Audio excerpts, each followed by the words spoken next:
Diasco Foot, le miroir du football de la diaspora congolaise.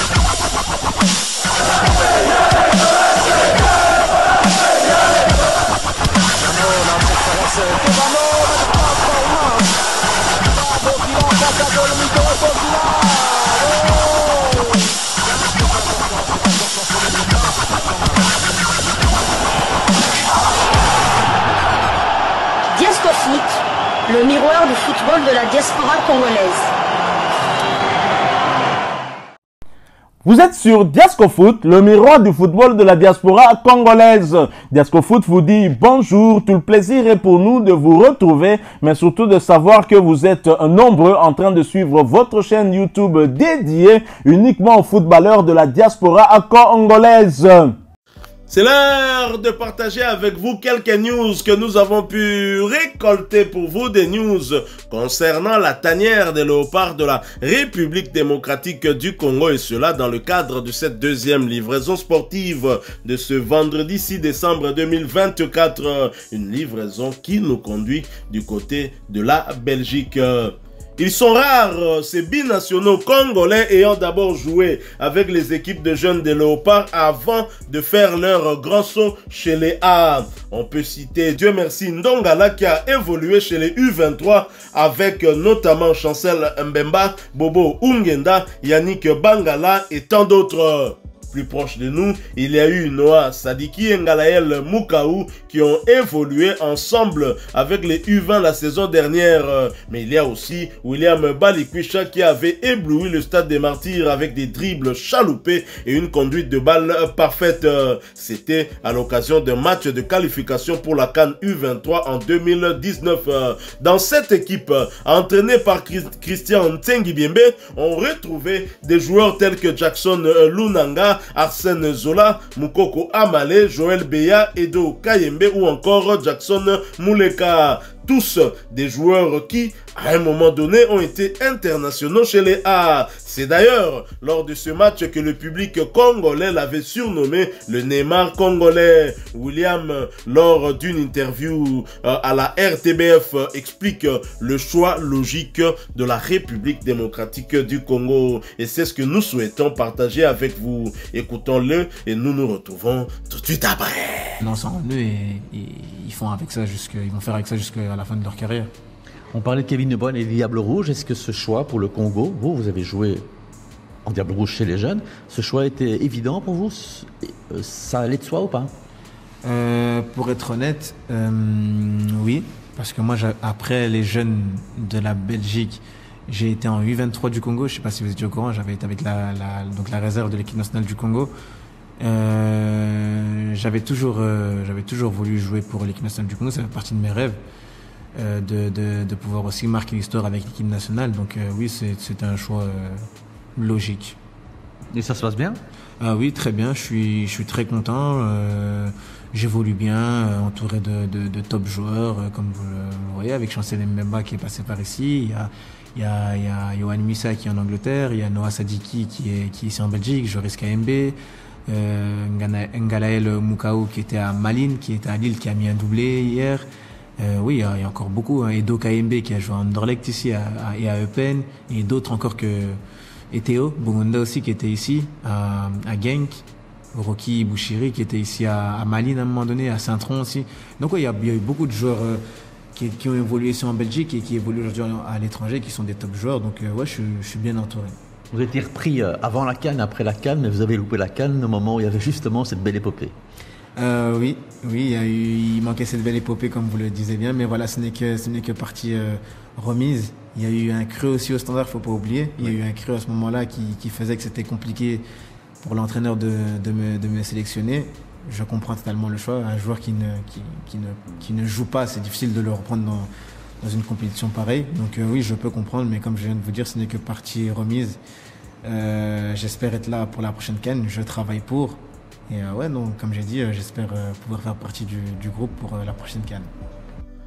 Voilà, nous sommes de retour. Nous venons de suivre, et vous l'avez suivi, William Balikwisha, grand frère d'un autre Balikwisha. Il s'agit de Michel-Ange, joueur du Royal Antwerp, ancien club de beaucoup d'internationaux congolais, notamment, Dieu merci, Mbokani, Avadongo, qu'on a vu jouer avec les Fally Ipupa, les présidents Félix, mais on ne l'a plus vu. On l'a vu apparaître peut-être une ou deux fois avec le Royal Antwerp, plus rien. Et puis on le retrouve au stade des Martyrs, en train de jouer avec les légendes. Étonnant, vraiment, ce pays. Mais revenons sur William Balikwisha. Certes, nous avons toujours salué ces joueurs, ces jeunes joueurs qui choisissent très clairement la République démocratique du Congo, alors qu'ils peuvent, bien évidemment, privilégier la Belgique. Ils font un choix du cœur. William Balikwisha explique très clairement au micro de la radio-télévision belge, la RTBF, que son choix était fait sans ambiguïté. Et bien évidemment, nous qui avons toujours pensé que c'était peut-être les Noah, Sadik et Lengalaël Moukao des précurseurs dans ce domaine, mais non, le Neymar congolais l'avait déjà fait très clairement bien avant. Et lui, son rêve, c'était de jouer avec les Léopards. Heureusement que les Léopards actuels, il y a un minimum d'organisation qui permet à ces joueurs de se retrouver dans des conditions minimales, des conditions acceptables en tout cas pour une équipe nationale digne de ce nom. Est-ce que vous êtes étonné de ce choix? Je rappelle quand même que William Balikwisha a été interrogé à plusieurs reprises sur l'hésitation de son frère. Fera-t-il le choix du Congo? Il a toujours dit qu'il fera le choix qu'il voudra. Il est en tout cas libre. Il ne va aucunement l'influencer. Et là, on sent vraiment dans cet état d'esprit que c'est un joueur qui sait où il met ses pieds. Tout à fait. Donc, moi j'avais personnellement regardé ce match face au Maroc. Pour la petite histoire, la RDC l'avait remporté 2-0. Malheureusement, au match retour, il y a eu ce qu'il y a eu avec Arsène Zola qui Ajabale qui ne devait pas jouer, mais je ne sais pas pourquoi. Jusqu'à aujourd'hui, je me demande pourquoi. Alors qu'il y avait des signes avant-coureurs qu'on risquait une suspension si on alignait Arsène Zola, mais on a quand même aligné Arsène Zola et la RDC. Ils avaient perdu, je pense, 2-1 ou 1-0, 2-1 au match retour, et on a été éliminé par forfait, malheureusement. C'était dommage parce qu'il y avait vraiment une très belle génération. C'est vrai que ils sont rares. Il y a peut-être un ou deux autres joueurs, mais ils sont rares vraiment de joueurs binationaux qui font le pont entre les espoirs ou bien les U20 à l'équipe A. Je suis pas vraiment étonné. C'est vrai que William Balikwisha, sa carrière est aussi en dents dessus, c'est un peu les montagnes russes, ça monte, ça descend, ça monte, ça descend. Et même en équipe nationale, moi personnellement, j'attends encore beaucoup de lui. C'est vrai qu'il y a un joueur qui a énormément de talent, mais on dirait, je pense qu'il manque quand même un déclic, il manque quelque chose pour franchir ce palier-là, que ce soit même le palier qui le fera devenir, pourquoi pas, un titulaire indiscutable au sein des Léopards. Parce qu'il y a une place à prendre. Il y a une place à prendre, vu les problèmes de santé d'abord de Gaël Kakuta et l'âge aussi, donc on ne peut pas aller à l'encontre de cela, mais moi j'espère vraiment que il va réellement exploser, que ce soit du côté de l'OH Louvain et pourquoi pas dans la tanière, car c'est un joueur que j'aime énormément, c'est un joueur que le public aime voir, c'est le genre de joueur pour lequel le public se déplace en masse au stade. D'ailleurs, joueur de spectacle. C'est pas pour rien qu'on l'ait surnommé le Neymar congolais lors du match face au Maroc. Mais en tout cas, c'est une très bonne chose et j'espère qu'il y aura à l'avenir, il y aura d'autres joueurs qui vont emboîter les pas. Nous avons aussi une très belle génération chez les U20 qui seront d'ailleurs à la CAN vers la mi-février, je pense, au mois de février. On va aussi les suivre. Et là aussi, il y a d'autres joueurs qui peuvent faire le grand saut vers les A. On va suivre attentivement l'évolution de cette équipe-là. Les équipes d'âge, s'occuper des équipes d'âge, c'est s'assurer d'avoir une réserve importante pour les A. Voyons voir. Les joueurs, on a parlé de Dieu merci Ndongala dans l'introduction justement de cette interview de William Balikwisha. Dieu merci Ndongala qui a évolué chez les U23, carrément la réserve des A, avec qui? Chancel Mbemba, Bobo Ngenda, Yannick Bangala et bien d'autres. Et tous ces joueurs ont joué à un moment donné dans la tanière chez Léa, ont donc rendu des loyaux services. Et Chancel Mbemba, lui, bien évidemment, maître dans ce domaine, continue à nous apporter son expérience dans la tanière toujours. Nous avons parlé de Noah Sadiki et de Ngalaël Moukaou qui ont rejoint aussi les A. On peut parler aujourd'hui aussi de la pépite du tout-puissant Mazembe Anglebert, Oscar Kabouit, qui vient aussi de cette équipe de jeunes et qui vient rejoindre les A. Nous avons parlé de Christian Tsengibiembe, qui était à la tête justement de cette équipe avec William Balikusa. Jackson Lunanga, à un moment donné, a rejoint la tanière, tout comme Arsène Zola,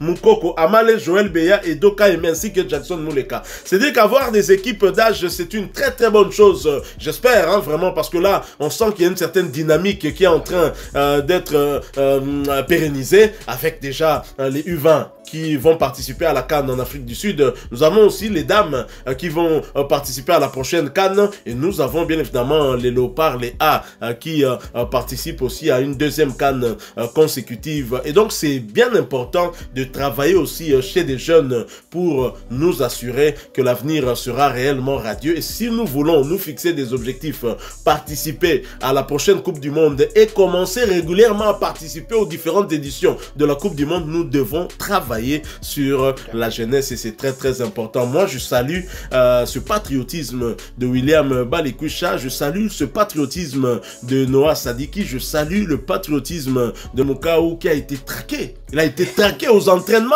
même en dehors des terrains, traqué par notre beau-frère national, mais il n'a pas changé d'avis. Il est resté mordicus, hein, en tout cas fixé sur son objectif qu'il s'était lui-même fixé, en se disant je vais jouer avec cette équipe parce que nous voulons relever le niveau de cette équipe-là. Je fais la fierté de la RDC aujourd'hui du côté de la Ligue 1, du côté même de la Champions League. Je voudrais que le Congo ait la place qu'il mérite, bien évidemment dans le concert des nations, dans un premier temps sur le plan continental. Voilà qui met fin donc à cette deuxième livraison sportive consacrée à notre Neymar congolais William Balikusa. Vous l'avez aimé? Laissez-nous un maximum de j'aime. Merci de partager avec nous en commentaire votre point de vue, et n'oubliez pas de vous abonner sur cette chaîne Diasco Foot parce que nous sommes le miroir du football de la diaspora congolaise. N'oubliez pas d'activer la petite cloche de notification histoire de ne plus rien manquer des prochains sujets que nous allons vous proposer. Encore une fois, merci à vous, avec espoir de vous retrouver bientôt dans un autre sujet d'actualité. En attendant, portez-vous bien. Diasco Foot vous dit au revoir.